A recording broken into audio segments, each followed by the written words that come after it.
It's 7:03 on Thursday, November 6th. We're at 47 degrees, mostly sunny and breezy.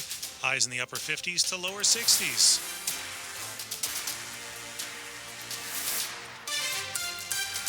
Good morning, I'm John Aaron. I'm Michelle Basch. Our top local story: if you have travel plans starting tomorrow, you might want to build in some flexibility.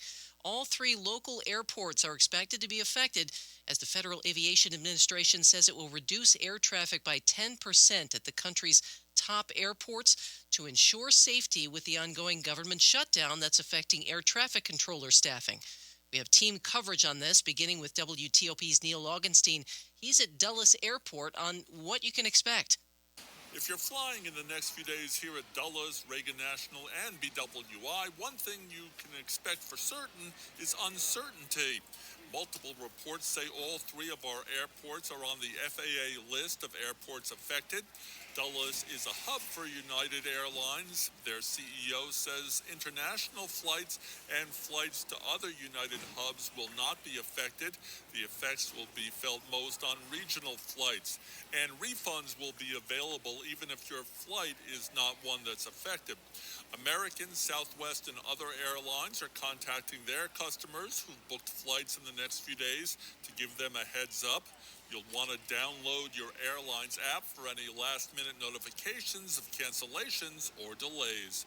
At Dulles Airport, Neil Augenstein, WTOP News. Meantime, our Dan Ronan is talking to passengers at Reagan National who are bracing for more delays. David Nadelson of Tampa was trying to get home after 3 days in D.C. on business. Well, I'm delayed today because a lot of flights are delayed, so it impacts me. I'm a business traveler. I'm not sure what they'll do. I read there's not enough air traffic controllers here. Secretary of Transportation Duffy says an already understaffed ATC system is being stretched too thin during the shutdown as tens of thousands of flights have been canceled and some airports have been without controllers. Terry Hopkins has been in airports a lot lately. This will be my third trip in 3 weeks, and I have 2 more coming up, and I'm starting to worry about those. Aviation safety expert Jeff Gazzetti says with the number of understaffed air traffic control facilities increasing, the FAA has no choice. If they don't have the controllers showing up, they need to slow the traffic down to keep the safety. Dan Ronan, WTOP News. There's a lot of talk about whether this week's elections will help end the impasse over reopening the government. The shutdown is now in day 37. WTOP's Mitchell Miller has more today on the Hill. Senate Democratic leader Chuck Schumer says his party's sweep of the governor's races in Virginia and New Jersey should be a sign to Republicans that talks need to start on critical health care matters. They simply cannot continue to ignore not only us, but the American people. But Senate Majority Leader John Thune says the country can't ignore the damage that he says Democrats have caused during the shutdown. Democrats have snarled air traffic, they've damaged small businesses, they've left federal workers in line at food banks. Renewed Democratic calls for negotiations with the president have so far been rebuffed, and the longest shutdown in history is getting longer by the day.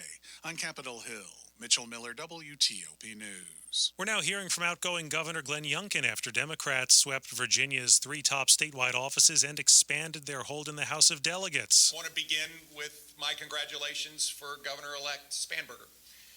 And she is stepping into what I believe is an incredibly important role. Brandon Jarvis, founder and managing editor of Virginia Scope, has more on Youngkin's remarks. It was peace. It seemed like the battle was over and he was ready to hand off the government to Abigail in a few months, and he said he was going to make the transition as smooth as possible.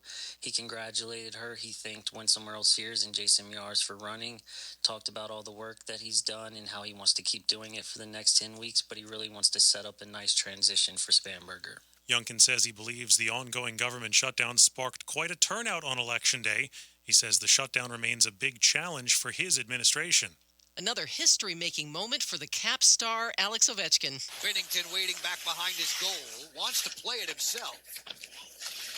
Lost it there to Ovechkin. Quick relay comes to the point. Chikrin fires, just missed. Ovechkin turns, he scores!